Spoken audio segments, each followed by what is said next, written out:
नमस्कार, बहुत स्वागत है आप सभी का। मैं हूं आपके साथ नैना यादव, लेकर हाजिर हूं हमारा खास शो पूछता है इंडिया। जिस तरह से हालात पूरे दुनिया में नजर आते हैं, दुनिया अब जंग से ऊब चुकी है, क्योंकि सड़कों पर जो गुस्सा है वो अब सरकार के खिलाफ खुलकर फूट रहा है। एक तरफ है डोनाल्ड ट्रंप, दूसरी तरफ है बेंजामिन नेतन्याहू, और इनके फैसलों के खिलाफ अब जनता ही मोर्चा खोल रही है। आखिर किस तरह के हालात हैं और क्यों इस तरह से स्थितियां बन रही है, बताएंगे आपको इस पूरी खबर की ABCD। अब आपको दिखाते हैं किस तरह से पूरी दुनिया में एक अलग तरह से हालात हैं। मिडिल ईस्ट के इस तनाव के बाद में दुनिया अब इस जंग से ऊब चुकी है। सड़कों पर लोग अब प्रदर्शन के साथ में नजर आ रहे हैं। अब सरकार के खिलाफ खुलकर उनका गुस्सा फूट रहा है। डोनाल्ड ट्रंप, दूसरी तरफ बेंजामिन नेतन्याहू, इनके फैसलों के खिलाफ जनता पूरी तरह से ऊब चुकी है। अमेरिका में तो एक बार फिर से नो किंग्स के नाम पर लोगों का गुस्सा साफ तौर से नजर आता है। तस्वीरें जो सामने आ रही हैं वो हैरान कर देती हैं। न्यूयॉर्क हो, वॉशिंगटन हो, या न्यूयॉर्क वॉशिंगटन से लेकर जो छोटे छोटे शहर हैं यूएस के, उन शहरों तक लाखों लोग सड़कों पर उतर आए। लोगों के हाथों में तख्तियां हैं, नारे गूंज रहे हैं, और ये नो किंग्स आंदोलन की तीसरी बड़ी रैली है। आयोजकों के अनुसार पिछले प्रोटेस्ट में 70 लाख लोग सड़कों पर उतरे, तो इस बार 90 लाख लोगों के इस पूरे प्रोटेस्ट में शामिल होने का अनुमान है। अब लोगों का सवाल एक ही है, आखिर कब तक ये जंग चलेगी? और ये गुस्सा सिर्फ अमेरिका तक सीमित नहीं है। इजराइल में प्रधानमंत्री बेंजामिन नेतन्याहू के खिलाफ सड़कों पर जन सैलाब उमड़ पड़ा है। तेल अवीव के हबीमा स्क्वायर में भी हजारों लोग जमा हुए, हाथों में मोमबत्तियां थीं, लाखों में संख्या में लोग इकट्ठे हुए जिनकी आंखों में गुस्सा था और दिल में दर्द। हाथों में कैंडल और मार्च के जरिए लोगों ने जंग रोकने की अपील की। जो तस्वीरें सामने आई, उन तस्वीरों में किसी एक देश की नहीं बल्कि ईरान, लेबनान और इजराइल के बच्चे भी शामिल थे। वो तस्वीरें साफ बयां करती हैं जो इस युद्ध की बलि चढ़ चुके हैं। देखिए ये तस्वीरें, ये 7 तस्वीरें गवाही हैं Minnesota, New York city, Washington DC की। इसके अलावा बड़े मार्च और रैलियां लगातार शिकागो में भी जारी है, लॉस एंजलिस, डैलस, फिलाडेल्फिया में भी जारी है। सभी के हाथों में एक ही बोर्ड, नो किंग्स और गो बैक ट्रम्प। जिस तरह से अमेरिकी राष्ट्रपति डोनाल्ड ट्रंप के खिलाफ नाराजगी यहां पर देखने को मिल रही है, ये देखिए किस तरह से। अब ये तस्वीर, जो 4 तस्वीरें हैं, ये इजराइल की हैं। तेल अवीव, यरूशलेम, हाइफा, बेरशेवा, ये सभी 4 बड़े शहर हैं इजराइल के, और सभी सड़कों पर उतरे हुए हैं। हाथों में बैनर, पोस्टर है। कोई ये युद्ध नहीं चाहता था, लेकिन दोनों देशों के प्रधानों ने आम जनता को युद्ध में धकेल दिया। क्या ट्रंप, बेंजामिन नेतन्याहू की नीतियां अब दुनिया के संकट की वजह एक तरह से बन चुकी है? क्या ट्रंप नेतन्याहू की जंग ने ग्लोबल इंस्टेबिलिटी को और भी ज्यादा भड़का दिया है? क्या ईरान से जंग के बाद में दुनिया का ग्लोबल ऑर्डर अब बदलता हुआ नजर आता है? ये वो तमाम सवाल हैं जो लोगों के जहन में। और एक सवाल तो ये भी कि आखिर ये जंग कब थमेगी, क्योंकि उसकी वजह से पूरी दुनिया इसकी जद में आ चुकी है। करेंगे चर्चा। खास मेहमानों का पैनल मेरे साथ में कनेक्ट हो रहा है। रक्षा विशेषज्ञ रिटायर्ड ग्रुप कैप्टन आशीष सहाय मेरे साथ कनेक्ट हो रहे हैं। यूएसए से मेरे साथ बलोच पत्रकार अमर मस्तिकान कनेक्ट हो रहे हैं। ईरान से मेरे साथ शब्बीर मेहदी, रिसर्च स्कॉलर हैं, अल मुस्तफा यूनिवर्सिटी के, मेरे साथ कनेक्ट हो रहे हैं। रूस से कनेक्ट हो रहे राजनीतिक विश्लेषक प्रियंका यादव, भू राजनीतिक विश्लेषक के तौर पर। विदेश मामलों के जानकार डॉक्टर अजिताभ सिंह भी मेरे साथ इस चर्चा में शामिल हो रखी हैं। आप सभी का इस पूरी चर्चा में बहुत स्वागत है। जिस तरह के हालात हैं, वो तमाम हालात तस्वीरें के माध्यम से लगातार सामने आ रहे हैं। लेकिन मैं सबसे पहले जो अभी यहाँ पर हालात हैं, जो जिसको लेकर अलग अलग परिस्थितियां हैं, अजिताभ सिंह जी आप ही से जानना शुरू कर रही हूँ, क्योंकि नो किंग्स वाला जो एक बार फिर से प्रदर्शन है, वो तीसरी लहर उसकी नजर आई। और इस बार वजह यही है कि जो युद्ध शुरू किया गया, उस युद्ध में जबरदस्ती आम जनता को भी शामिल कर लिया गया है, क्योंकि डोनाल्ड ट्रंप की जो तमाम नीतियां हैं उसको लेकर अब लोगों में बड़ी नाराजगी है। मिड टर्म इलेक्शंस के पहले ये बड़ा प्रोटेस्ट बहुत कुछ कहता है। क्या ये माना जा रहा है इस जंग को लेकर लोग बिल्कुल तैयार नहीं थे, और यही जंग अब डोनाल्ड ट्रंप के लिए मुसीबत का सबब बन जाएगी? धन्यवाद नैना जी। देखिए, यहाँ पे सिर्फ ये जंग की बात नहीं है, ये ओवरऑल जो पॉइंट ट्रंप की 2.0 जो इनकी दूसरा कार्यकाल है, उसमें बहुत सारे ऐसे उन्होंने फैसले लिए हैं, ऐसी नीतियां अपनाई है, या कुनीति मैं कहूंगा, जिसकी वजह से धीरे धीरे लोगों का गुस्सा फूट पड़ा। इन्होंने अपनी शुरुआत की अमेरिका फर्स्ट की नीति से, मागा जैसे इन्होंने कैंपेन चलाए, मेक अमेरिका ग्रेट अगेन। अभी हो रहा है उसका उल्टा। ये चले थे रेजिम चेंज करने के लिए, अब अपनी खुद की रेजिम बचाने की इनकी जो दिख रही है वो निश्चित रूप से बहुत ही एक बड़ा प्रश्नवाचक चिन्ह इनके करियर पे लगाता है। हालांकि इनको अब दूसरी बार फिर राष्ट्रपति बनना नहीं है, लेकिन जो भी नीतियां, एक तो आपने जो कहा वर्ल्ड डिसऑर्डर हो गया है, ऑर्डर तो छोड़ दीजिए, पूरी तरह से व्यवस्था को तहस नहस कर दिया है। और उससे जो कहते हैं ग्लोबल अर्थव्यवस्था भी एकदम अपने दुर्दिन की ओर जा रही है। ईरान में वार, इजराइल में जो हो रहा है, और उससे पूरे विश्व में जो उसका प्रभाव अभी तक पड़ा है या जो पड़ रहा है, निश्चित रूप से बहुत ही निंदनीय भी कहा जाए और सोचनीय भी है। इनकी आप देख लीजिए, चाहे ट्रेड और टैरिफ का इनका जो भी पॉलिसीज रही है, अपने एलीज के अगेंस्ट में इनकी जो पॉलिसी रही है, चाहे वो नेटो की बात करें, G7 की बात करें, हर किसी पे अपना जो कहते हैं ना मनमानी थोपना, डिक्टेटरशिप काइंड ऑफ दिखाना, चाहे वो विदेश नीति हो, अर्थनीति हो, इनके कूटनीति हो, हर जगह इन्होंने जो डिक्टेटरशिप का रवैया दिखाया है, निश्चित रूप से विश्व समुदाय इनकी डोमेस्टिक पॉलिसी भी फेल्योर लगती रही है, और दूसरी तरफ जो विदेश नीति है वो भी, दोनों में टकराव हुआ है। और ये एक विडंबना ही कहा जाए, ये मागा जो है वो मापा, मेक अमेरिका बैड अगेन वाली स्थिति दिख रही है। देखिए मागा जो है वो माबा बनता हुआ नजर आता है। बड़ी बात कह रहे हैं आप, क्योंकि जो हालात हैं वो तो यही दर्शाते हैं आशीष सहाय जी। और पिछले कुछ वक्त से ये कहा जाए कि डोनाल्ड ट्रंप जिस रूप में लगातार ये कहते रहे हैं कि भाई जो अमेरिका है वो तो विश्व गुरु है, हर लिहाज से सुपर पावर है, लेकिन ये जो सुपर पावर है इस पूरे युद्ध में क्या पूरी तरह से अब कमजोर होता हुआ नजर आता है? क्योंकि आज ही एक और तस्वीर नजर आई, ईरान ने जो ये कहा जाए कि उसका स्पाई एयरक्राफ्ट था उसको भी ध्वस्त कर दिया है, खासतौर से सऊदी अरब में। लगातार इस तरह के तमाम हमलों के साथ में बड़ा नुकसान अमेरिका को भी झेलना पड़ रहा है, जिसके लिए अब शायद जनता तैयार नहीं है। नैना, कई बार मीडिया हाउसेस, खास करके मैं अमेरिका और यूरोप की बात कर रहा हूं, इंडिया का केस अलग है, वो गैलरी के हिसाब से न्यूज पिकअप करते हैं, क्या ज्यादा पॉपुलर होगा, उसमें टीआरपी है, चाहे वो CNN हो, न्यूयॉर्क टाइम्स हो, मैं बार बार वॉल स्ट्रीट जर्नल हो। आप इसकी कुछ पिक्युलैरिटीज देखिए। एक साथ अपराइजिंग शुरू हुई है इजराइल में और अमेरिका में, कोऑर्डिनेटेड टाइप का। कुछ दिन पहले एक हुआ था छोटा मोटा, जो कि बहुत अच्छे से अजिताभ साहब ने बताया कि उसके पीछे युद्ध नहीं था, ट्रंप की डोमेस्टिक पॉलिसीज ज्यादा डोमिनेट कर रही है वहां की अपराइजिंग में, जिसमें उनका ओपन बॉर्डर और टैरिफ और डेमोक्रेट्स को कंटेन करना, सोमालियंस को कंटेन करना, वहां के करप्शन को रोकना, वो सारी चीजें इंक्लूडेड है। युद्ध भी उसमें से एक है। ना आप ये देखिए, दो देश जो अटैकिंग है, जहां पे बहुत कम क्षति हुई है, हालांकि वो भी क्षति अमेरिका जैसे सुपर पावर के लिए बहुत बड़ी इसलिए मानी जाएगी कि अगर आपके 8-10 फाइटर एयरक्राफ्ट बिना फुल फ्लेजेड युद्ध के धराशायी कर दिए जाएं ईरान के द्वारा, तो ये बहुत बड़ी क्षति मेरे हिसाब से। लेकिन जिस देश में हजारों लोग मार दिए गए, काट दिए गए, वहां कोई अपराइजिंग नहीं है।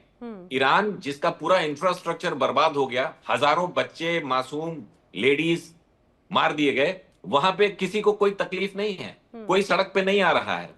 तो ये अजीब सी विडंबना है कि जहां जो अटैकिंग है वहां के लोग अपनी सरकारों के खिलाफ सड़क पे दिख रहे हैं, और जो बर्बाद हो रहा है देश अपनी जिद में, IRGC की जिद में, मैं ईरानियंस को इसके लिए दोषी नहीं मानता हूं, IRGC के मिलिट्री विंग के जिद में, उनके रेडिकल और रिग्रेसिव थॉट्स की जिद में, वहां पे कोई अपराइजिंग नहीं है। तो ये मुझे बड़ा अजीब सा फील होता है कि इसके पीछे कुछ ना कुछ और पॉलिसीज, कुछ और रीजंस होते हैं। इस बात को समझना पड़ेगा। पिछले 20-25 वर्षों में हर देश में 2-3 गुट, आप यूनिवर्सल देख लें इसको, एक नेशनलिस्ट गुट होता है जिनकी संख्या कम होती है क्योंकि वो लोग सड़क पे नहीं उतरते, उनको अपने देश पे भरोसा है, सिस्टम पे भरोसा है। और एक गुट होता है जो बाहर से फंडिंग होती है, जिसके वेस्टेड इंटरेस्ट होते हैं, चाहे वो पैसे का हो, पोजीशन का हो, सत्ता का हो, उनको एक वोट बैंक चाहिए होता है। ये लोग फंड किए जाते हैं, इनके थ्रू ये जो रैलीज आप देखते हैं 60 लाख 70 लाख होते उतने नहीं है, 10% 20% उसका एक्चुअल होता है फिगर। कैमरामैन को ब्रीफ किया जाता है कि आपको लोअर एंगल से शूट करना है ताकि भीड़ ज्यादा दिखे, हायर एंगल शॉट्स कम दिखाए जाते हैं। वो 50 टेक्निकलिटीज होती हैं।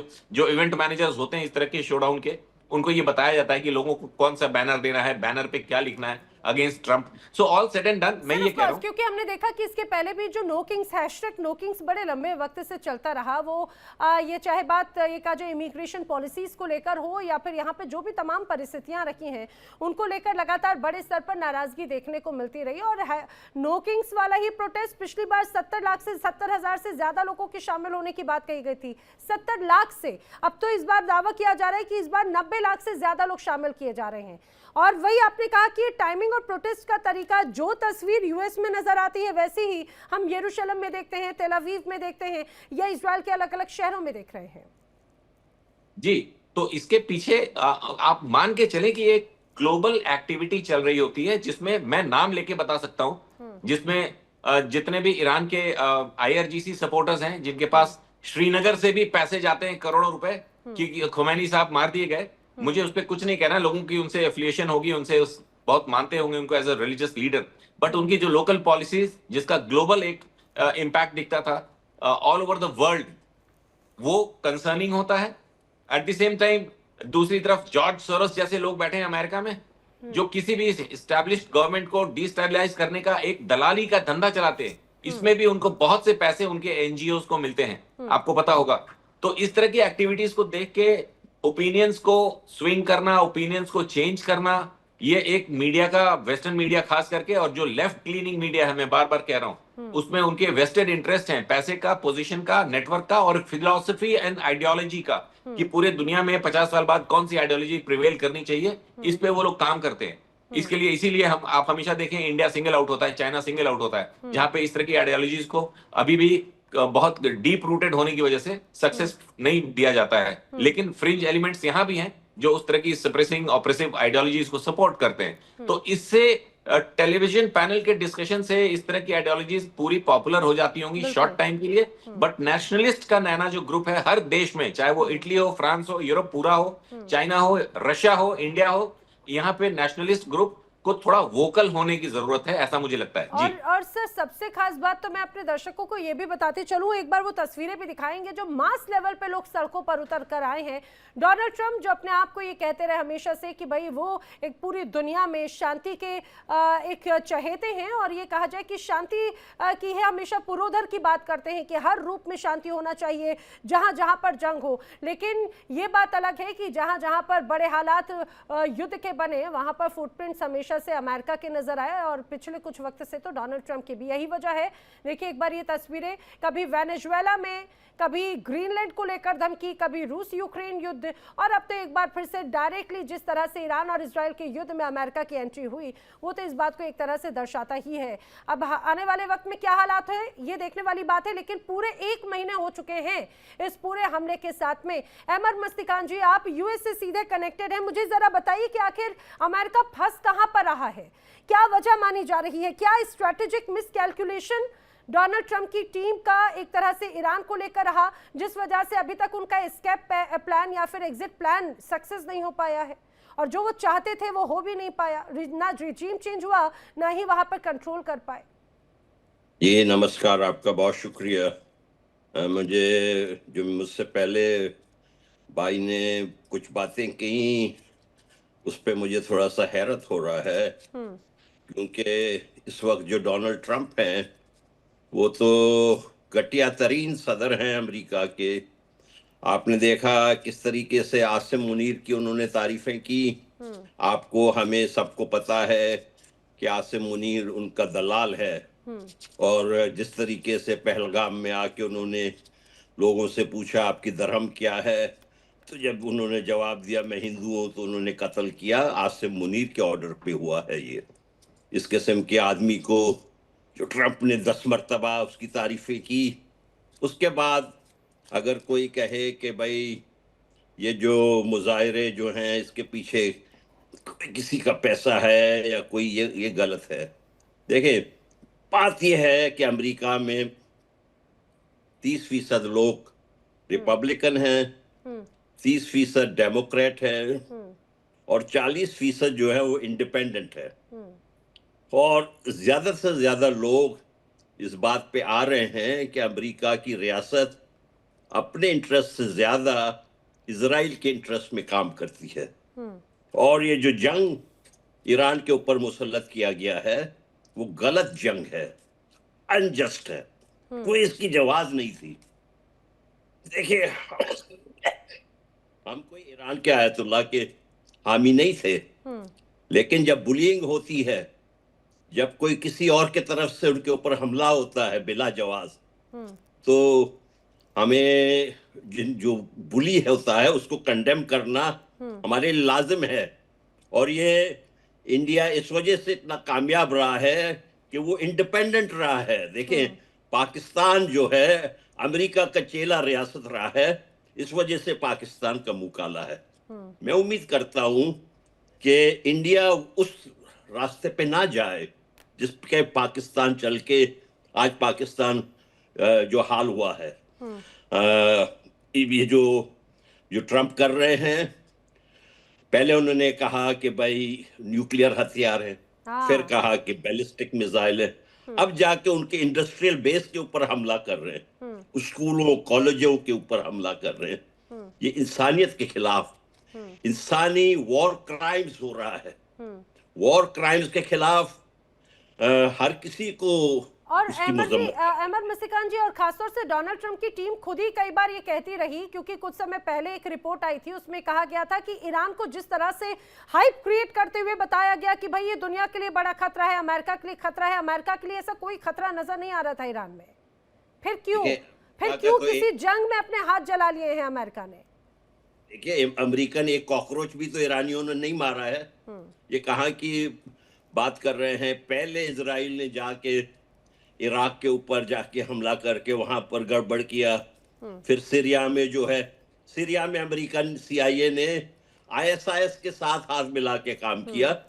ये तो अभी रिकॉर्ड पे आ रहा है। जो कैंट, जो इनके अभी कोई एक हफ्ते पहले उन्होंने इस्तीफा दिया, वो इनके काउंटर टेररिज्म सेंटर के डायरेक्टर थे। उनकी बीवी जो है वहां पर मारी गई थी सीरिया में। उसको उसके 2 बच्चे जो हैं, बच्चे एक 11 साल का, एक 9 साल का, नौजवान बच्चे लड़के जो हैं, उसको अब देखना पड़ रहा है बीवी के बिना। तो ये जो कत्लो गारतगिरी जो होता है अमेरिका की तरफ से, पहले इन अमेरिका ने सीखा नहीं है सबक। मैं अमेरिका में रहता हूं, मेरे पास अमेरिकन पासपोर्ट है, लेकिन इसका मतलब ये नहीं है कि अमेरिका की हुकूमत अगर कोई गलत काम करे तो मैं उसकी दिफा करूंगा। ये कभी नहीं हो सकता है। अमेरिका की देखे, अमेरिका से बड़ा दहशतगर्द इस वक्त दुनिया में और कौन है? ये कहा कि गोरे जो हैं, गोरों ने अपना राज लगाया हुआ है, बदमाशी लगाई हुई है। कभी जाके वेनेजुएला के सदर को अगवा करके ले आते हैं, कभी इंडिया की तरफ जो है बदमाशी करते हैं कि भाई आप इससे तेल खरीदेंगे, उससे नहीं खरीदेंगे। ये जो है घटिया सदर है। और लेकिन अहमद जी अब तो वो पूरी दुनिया के सामने एक्सपोज हो रहे हैं, इसमें कोई शक नहीं। मैं आगे रुक करूँ ईरान से और रूस से हमारे साथ में जो खास मेहमान हमारे साथ में कनेक्टेड हैं, लेकिन उसके पहले मैं अपने दर्शकों को ये भी बताती चलूँ, जिस तरह से अभी तक ये पूरा युद्ध 30 दिन पूरे कर चुका है और अभी तक अमेरिका को अगर आर्थिक रूप से बात की जाए तो $25 बिलियन से ज्यादा का नुकसान का सामना एक तरह से करना पड़ा है, या ये कहा जाए कि अपनी जो राशि है इस पूरे युद्ध में एक तरह से खपाई है। और एक दिन के ही अगर दिन की बात करें जो अभी तक आर्थिक नुकसान हो रहा है, मैं सिर्फ आर्थिक नुकसान की बात कर रही हूँ, बाकी अभी सैन्य या बेसेस या बाकी परिस्थितियों की नहीं, उसमें भी लगभग $1 बिलियन का रोज नुकसान की बात कही जाती है। और यही वजह है कि लोग बड़े स्तर पर नाराज भी होते हैं, क्योंकि आर्थिक नीतियां पहले ही अमेरिका में लोगों को परेशान कर रही थी, आर्थिक मंदी का दौर था, और उसके बाद में एक बार फिर से इस तरह से जो हस्तक्षेप रहा है वो लोग बिल्कुल एक्सेप्ट करने को तैयार नहीं थे। शब्बीर मेहदी जी, मैं आपसे समझना चाह रही हूँ, जरा मुझे इस बात को बताइए, क्या ईरान भी इसी तरह से इस युद्ध को कंटिन्यू करना चाह रहा है? क्योंकि बड़े स्तर पर पहले तो नाराजगी हम देख रहे थे कि यहाँ पर जो सरकारें थीं, खामनेई रिजीम, उसको लेकर, नीतियों को लेकर बहुत प्रोटेस्ट होते थे, लेकिन फिलहाल अब ये कहा जा रहा है कि एकजुटता दिखाई जा रही है। ये युद्ध कब तक चलेगा? ये सवाल मेरे लिए है? जी मेहदी साहब, शब्बीर मेहदी जी। जी, थैंक यू वेरी मच। देखिए, सबसे पहले तो मैं आपको, क्योंकि आप जर्नलिस्ट हैं, तो मैं चाहूंगा कि आपको कंडोलेंस पेश करूं, क्योंकि जो लुबनान में 2 हमारे रिपोर्टर्स को जो मारा गया है, उसके मैं जरूरी समझता हूं कि ये जंग पहले से ही जो है गैर कानूनी और जो है तमाम अंतर्राष्ट्रीय कवानीन की उल्लंघन के साथ हुआ है। आप देखिए 2025 में भी ये जंग जब होती है तो इसमें जो है नेगोशिएशंस के बीच में होती है। 2026 में भी जंग होती है, ये वाली जो जंग चल रही है इसमें भी जो है नेगोशिएशंस के बीच में किया गया है। तो हमें ये बात समझना हमारे लिए बहुत जरूरी है कि ये जो जंग है ईरान के लिए वॉर ऑफ सर्वाइवल है, ये वॉर ऑफ नेसेसिटी है ईरान के लिए। ये जो कहा जा रहा है कि आईआरजीसी भी बदमाशी करता है, ईरान भी जो है परेशान करता है, ये लोग नेगोशिएट कर रहे थे। हमें इस बात को समझना जरूरी है। इन्होंने आकर इसराइल के खिलाफ या अमेरिका के खिलाफ जंग छेड़ा नहीं है, बल्कि जो है ये नेगोशिएट कर रहे थे और इन पर जाकर जो है किसी भी बहाने से अटैक किया गया है, अटैक इनिशिएट किया गया है। तो ये समझना हमारे लिए काफी ज्यादा जरूरी है। एक ये है। दूसरा, उसके बाद ईरान लेकिन ने मेहदी और जी, जिस ईरान तरह के से पब्लिक इजराइल और ने अमेरिका ये कहता रहे कि जो नेगोशिएशंस की बात हो रही थी ईरान अपनी शर्तें थोपना चाह रहा था, वो शर्तें जो बिल्कुल स्वीकारोक्ति नहीं थी। जी, ये कहा जा रहा था कि जो नेगोशिएशंस की आप बात कर रहे हैं, इजराइल और अमेरिका कह रहे हैं कि जो नेगोशिएशंस या जो शर्तें ईरान रख रहा था वो बिल्कुल एक्सेप्टेबल नहीं थी। जी हाँ, मैं समझ गया आपकी बात को। देखिए, ईरान ये कह रहा है कि हम एनपीटी के सिग्नेटरी हैं, हमारे पास राइट है यूरेनियम एनरिचमेंट का, कोई कौन होता है हमें रोकने के लिए। खुद तुलसी गैबार्ड अपने रिपोर्ट में कहती है, जो वहां की डायरेक्टर ऑफ इंटेलिजेंस एजेंसी है, वो कहती है कि ईरान में कोई न्यूक्लियर वेपन नहीं बन रहा है। फिर भी अमेरिका इसराइल के दबाव में आकर, प्रेशर में आकर ये कहता है कि हम ईरान पर हमला करेंगे क्योंकि ये न्यूक्लियर बना रहे हैं। तो कोई लीगल रीजन ही नहीं है उनके पास। यूएन की रिपोर्ट्स के हिसाब से, यूरोपियन यूनियन के हिसाब से यही था कि ईरान में कोई न्यूक्लियर बन ही नहीं रहा है। तो ईरान ये कह रहा है कि हम आपकी शर्त क्यों माने, हम क्यों न्यूक्लियर को जो है मसलन खत्म करें, जबकि हमारा राइट है न्यूक्लियर बनाना। तो ये शर्त है। ठीक है, देखिए शर्तों की तो बात कही जा रही है। जी जी जी, बात पूरी कीजिएगा जी। और ईरान के लिए ये वॉर ऑफ सर्वाइवल है, ठीक है ना। उन्होंने इराक में देखा है कि आप 10 लाख लोग को मारकर निकल गए, सिर्फ एक आपने सॉरी बोल दिया है, आपने कोई रेपरेशंस नहीं दिए गए, उनका जो इंफ्रास्ट्रक्चर ध्वस्त हुआ है उसकी कोई भरपाई नहीं हुई है। अफगानिस्तान में इन्होंने 6 लाख लोगों को मार दिया और ऐसे ही छोड़ के चले गए जैसे कि कुछ हुआ ही नहीं। ईरान ये सब देख रहा है, तो उनके लिए एक वॉर ऑफ सर्वाइवल है, तो इसलिए वो उसको लड़ना चाहते हैं। ये कह रहे हैं हम जब तक अब जंग नहीं रोकेंगे तब तक हमें डिटरेंस नहीं हासिल होता। और डिटरेंस कैसे हासिल हो सकता है कि जब अमेरिका के बेसेस इस रीजन से निकलकर चले जाएं। ये कहना चाह रहे हैं। और अब इसके बाद हम पर्शियन गल्फ को कंट्रोल करेंगे, क्योंकि पर्शियन गल्फ के जरिए से उनकी इकोनॉमी को वो फायदा मिलता है और उसी इकोनॉमी के जरिए से उनका मिलिट्री जो इंफ्रास्ट्रक्चर है उसको फाइनेंस होता है, जिसके नतीजे में वो अमेरिका, ईरान पर और मिडिल ईस्ट पर आकर जुल्म करते हैं, अटैक करते हैं। ठीक है, लेकिन देखिए मिडिल ईस्ट में जो तनाव है, मिडिल ईस्ट को लेकर अलग अलग एस्पेक्ट्स तो हमेशा हम देख ही रहे हैं, लेकिन कहा जा रहा है कि इस पूरे युद्ध में अगर किसी को नुकसान तो सबको हुआ, ईरान को हुआ, इजराइल को हुआ, अमेरिका को हुआ, या फिर ये कहा जाए कि मिडिल ईस्ट के जो तमाम अलग अलग देश हैं उनको भी हुआ। लेकिन एक देश ऐसा है जो कहीं ना कहीं इस युद्ध के फायदे में है और वो है रशिया।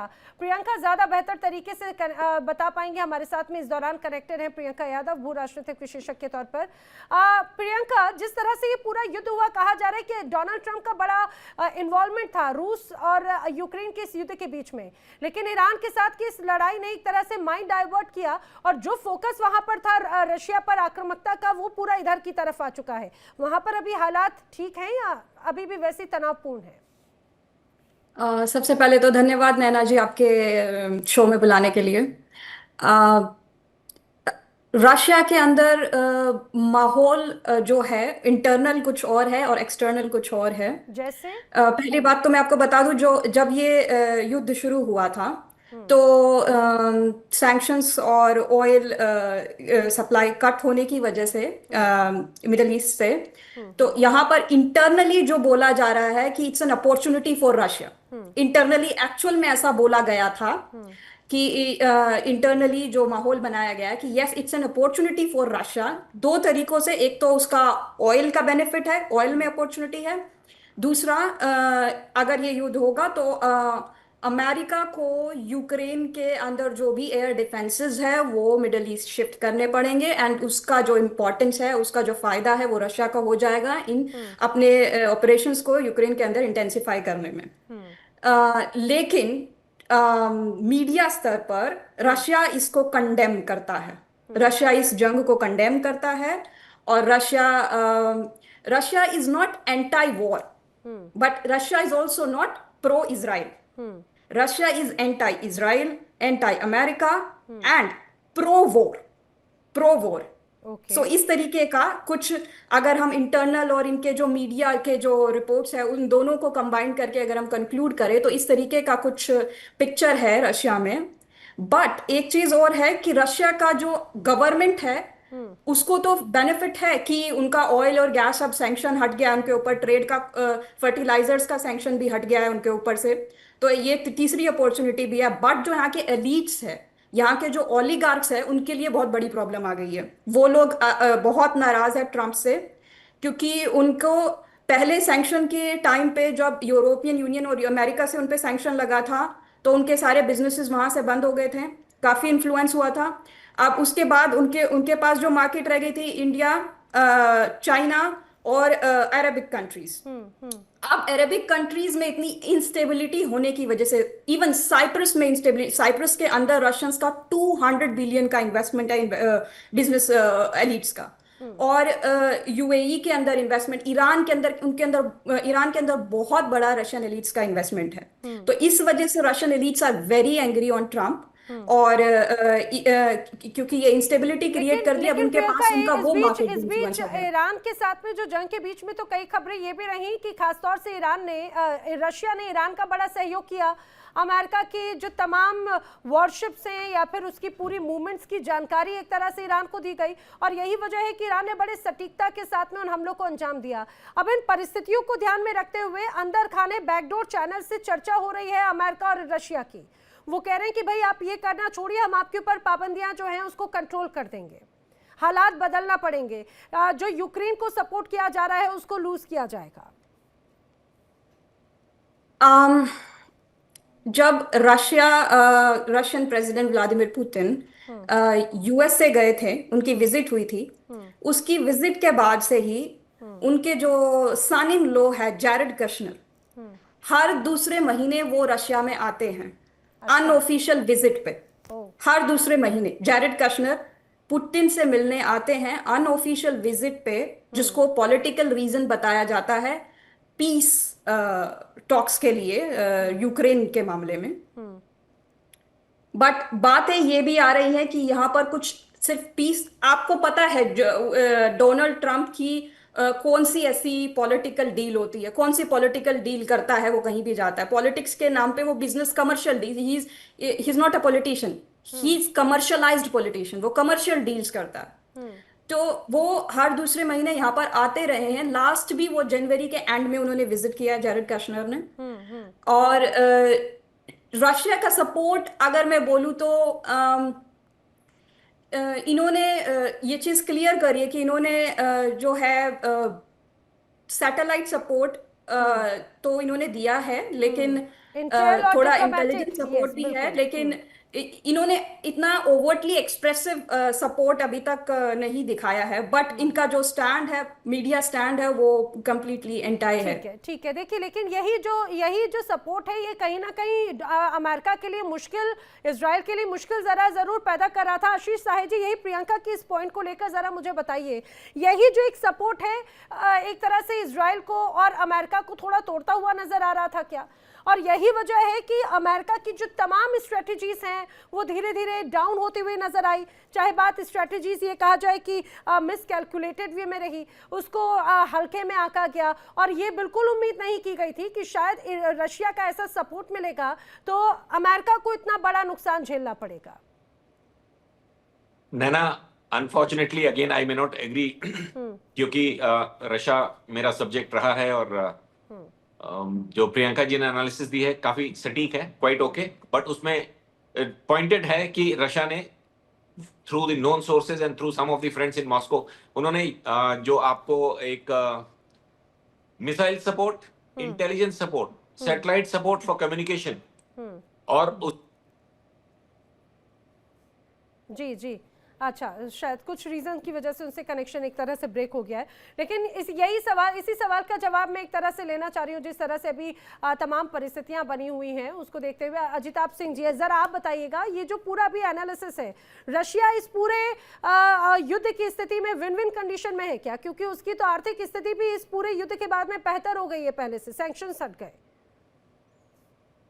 बिल्कुल नैना जी, रशिया को फायदा तो हो रहा है, जो अभी राजनीतिक उथल पुथल है और खास करके उससे जो अर्थव्यवस्था के चैलेंजेज आए हैं और एनर्जी सिक्योरिटी की जो बात है, निश्चित रूप से रशिया एडवांटेज की स्थिति में है, क्योंकि रशिया के पास वो इंफ्रा भी है, उसके पास रिसोर्सेज हैं।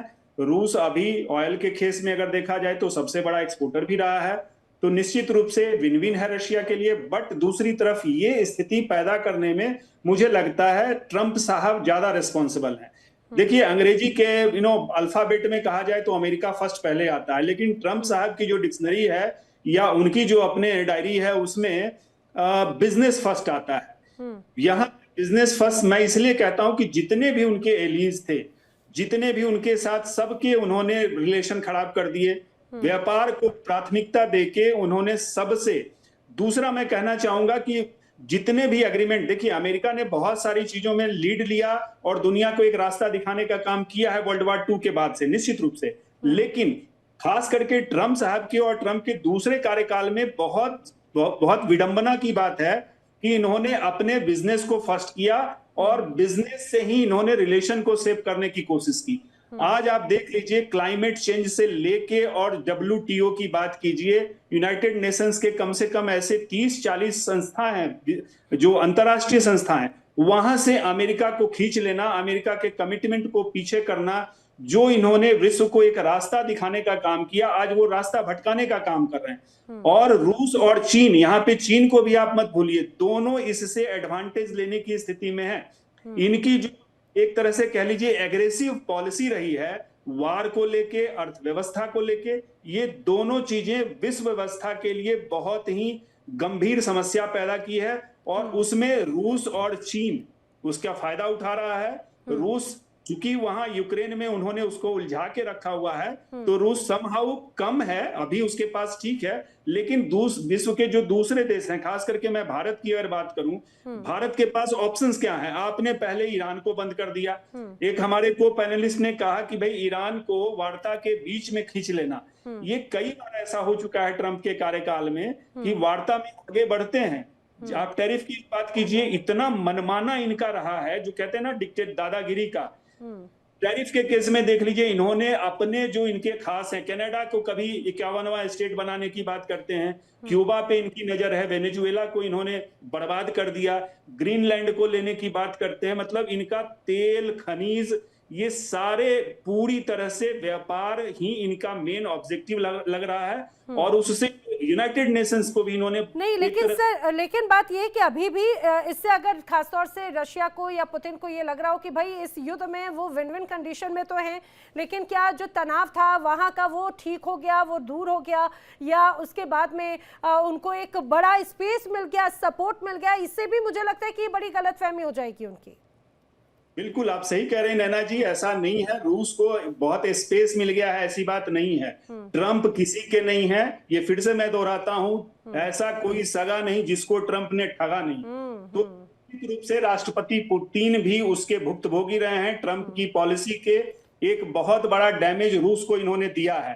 आप अगर व्यापार की बात करें, हथियार की बात करें, हर जगह रूस को इन्होंने हर तरह से इसको पीछे छोड़ दिया है। और देखिए अभी तो बैक चैनल, क्योंकि अभी अड़ी पड़ी है, तो हर तरह से सपोर्ट करने की बात ही है। आशीष सहाय जी, ऐसा कोई सगा नहीं जिसको अमेरिका ने ठगा नहीं, और इस बार क्या अमेरिका की जनता ही ठगी गई है और यही वजह है कि वो सड़कों पर उतर आए हैं। अब क्या इस प्रेशर का भी कोई असर पड़ेगा क्या इस जंग पर, डोनाल्ड ट्रंप की नीतियों पर, अमेरिकी प्रशासन पर?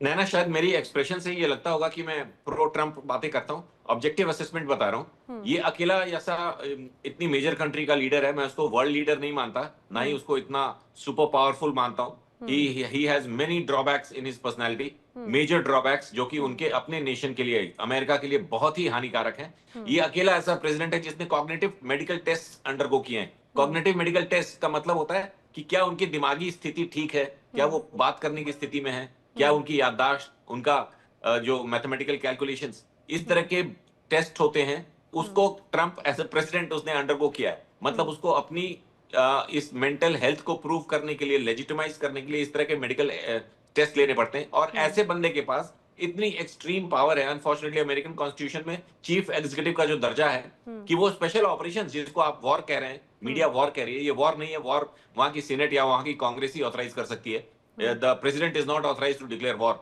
उनको कांग्रेस के पास जाना पड़ेगा। लेकिन फिर भी स्पेशल ऑपरेशन के नाम पे 60 दिन से 90 दिन के स्पेशल ऑपरेशन वो किसी भी जगह पे कर सकते हैं, जिसका उन्होंने एक्सक्यूज लिया ईरान पे हमला करने के लिए। ये उस कंडीशन में ये पावर दी जाती है when there is a imminent threat of attack, कि अगर आपको पता चलता है कि ईरान हम पे हमला करने वाला है, और ये करने वाला जो इमिनेंट वर्ड है, इसको बहुत डिटेल में समझाया गया है, जो कि यहाँ पे नहीं था। तो उनका ये हमला डेफिनेटली इलीगल है, अनलॉफुल है, इंटरनेशनल पॉलिसिंग के लिए है।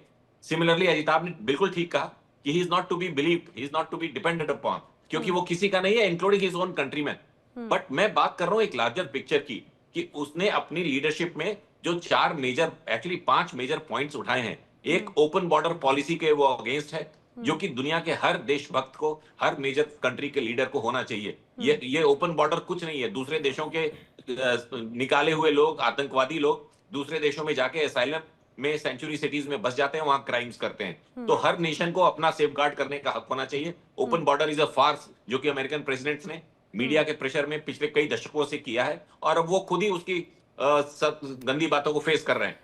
मर्डर्स होते हैं, रेप्स होते हैं, ड्रग्स। बिल्कुल बिल्कुल बिल्कुल। मैं यही सवाल अहमद मस्तिकान जी से ले रही हूँ। अहमद मस्तिकान जी, क्या ये जो प्रोटेस्ट है, ये मिड टर्म इलेक्शन के पहले एक बड़े खतरे की घंटी है क्या अमेरिका के लिए, और क्या ये एक तरह से इंटरनल दबाव बनाने का एक तरीका है? क्या इसका कोई असर पड़ेगा भी इस युद्ध पर और इन 30 दिन के इस परिस्थितियों के बाद? जी जी बिल्कुल। देखिए, मैंने पहले कहा था कि तकरीबन रिपब्लिकन और डेमोक्रेट्स की वोटर रजिस्ट्रेशन बराबर है, लेकिन जिस जगह में ट्रंप रहते हैं उस जगह से ही पहले वो सीट होती थी रिपब्लिकन्स की। रिपब्लिकन्स वहां से हमेशा जीतते थे फ्लोरिडा स्टेट असेंबली में, लेकिन अभी 3-4 दिन पहले वहां से एक डेमोक्रेट खातून जो है एमिली ग्रेगरी, वो पहली मर्तबा बहुत सालों बाद उन्होंने रिपब्लिकन को हराया है, और उस सीट से भी वो जीती हैं। तो इसमें कोई शक नहीं है कि इनको बहुत बड़ा नुकसान होगा। अमेरिका के लोग इन बहुत सारे जंगों से वो तंग आ गए हैं। अब अमेरिका के पास उस तरीके से माल पानी भी नहीं है। देखें, ये सारे जंग जो पहले होते थे 30 साल 35 साल पहले, उस टाइम पे अमेरिका के पास कुछ और ज्यादा शायद पैसे वगैरह था। अब ये जो अमेरिका ये जो टैरिफ की बुलिंग करता है, ये सारे जो चीज करता है ना जी, इससे जाहिर होता है कि अमेरिका कंगाली की तरफ जा रहा है। जब आप कंगाली की तरफ जाते हैं तब आप इस किस्म के हरकतें करते हैं। मैं एक चीज यहाँ पे आपके आगे अर्ज करना चाहता हूँ। देखें, ये सारा कुछ हो रहा है, जो हो रहा है, हमें एक के ऊपर नजर रखना चाहिए। वो नजर है पाकिस्तान की फौज। मैं आपसे एक बात अर्ज करूं, जून के महीने में पिछले साल में जो ऑपरेशन मिडनाइट हैमर हुआ था 12 दिन के लिए, जिसमें कि इजराइल और अमेरिका ने जाके बिला वजह जवाज ईरान पे हमला किया था ना, पिछले साल भी 12 दिन के लिए। हाँ। उस दौरान अमेरिका के इस इलाके में एक हफ्ते तक होटलों में कौन बैठा हुआ था चुपके? जनाब आसिम मुनीर।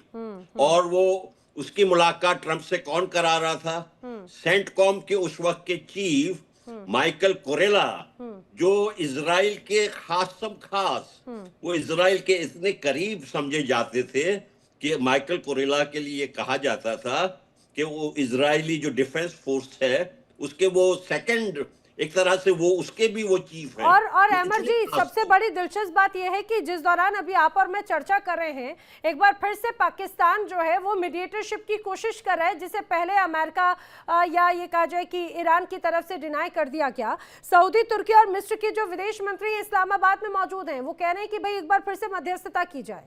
ये बैठक कोई मायने रख रही है क्या? भाई देखें, किसी का जो एक अच्छे कर्नल ने, जो अमेरिकन कर्नल है, उसने कहा बहुत खूब कि किसी का घर खुद जल रहा हो और वो किसी को दूसरे को कहे कि आए मेरे घर में एक कमरा किराए पे ले ले। ये पाकिस्तान का हाल है। पाकिस्तान तो खुद जो है अपने ही लोगों के ऊपर कत्लेआम, बलोचों का, जो मैं बलोच हूँ, हमारे ऊपर वो क्राइम्स अगेंस्ट ह्यूमैनिटी कर रहा है। अफगानिस्तान में वो जो है जाके 400 से निहत्ते ज्यादा अफगान लोगों के की ऊपर हत्या कर दी। जेट इस्तेमाल कर रहा है। पाकिस्तान की कौन सी स्टैंडिंग है कि वो लेकिन पीस मेहदी कराए? साहब, यही बात जो यहाँ पर अहमद मस्तिकान जी कह रहे हैं, मुझे इस बात को जरा बताइए, क्या ईरान इस तरह के मीडिएशन को एक्सेप्ट कर रहा है या फिर इसका कोई मायने भी रखता है जिस तरह से इस्लामाबाद में आज मौजूदगी है बैठकों की? मेहदी साहब, मुझे लग रहा है मेहदी जी तक मेरी आवाज नहीं पहुंच पा रही। प्रियंका, इसका जवाब आपसे लेना चाह रही हो। क्या आप फिर से दोहराएंगी मेरा? जी, अभी मैं ये बोल रही हूँ, जो भी तमाम परिस्थितियां हैं, अभी इसमें मीडिएशन की भी कोशिशें लगातार जारी हैं, पाकिस्तान में भी बैठकें हो रही हैं, ये मीडिएशन कोई मायने रख रहा है क्या? पाकिस्तान इन मीडिएशन, ओके। तो आप देख रहे हैं कि रशिया और यूक्रेन की जो युद्ध हुआ था, उसमें बहुत ही बड़े बड़े सुपर पावर्स ने कोशिश की पीस अचीव करने की। वहां तो हुआ नहीं। आई डोंट नो कि पाकिस्तान कैसे इसमें मीडिएट करेगा, बिकॉज आपको मीडिएट करने के लिए आप न्यूट्रल होने चाहिए ना। आप you have to be a neutral neutral allies. तो आप तब आप मीडिएट करेंगे। आप तो बायस्ड है ना। बिल्कुल, आप तो बायस्ड बायस्ड हैं, और अगर वो बायस्ड भी अगर एक तरीके से देखें, बायस्ड हैं। और ये देखिए कि जो जिनका घर खुद जल रहा है वो दूसरों के घर की आग बुझाने की कोशिश करें। अहमद मस्तिकान जी ने जो बात कही, इसी से जुड़ी हुई खबर मैं अपने दर्शकों को बता दूं, इस समय की एक बड़ी खबर पाकिस्तान। देखिए इंडिया डेली 24/7 अब आपकी स्मार्ट टीवी पर। इंडिया डेली मौजूद है सभी डिजिटल प्लेटफॉर्म पर लाइव और लगातार। इंडिया डेली 24/7 हर दिन राष्ट्र को समर्पित।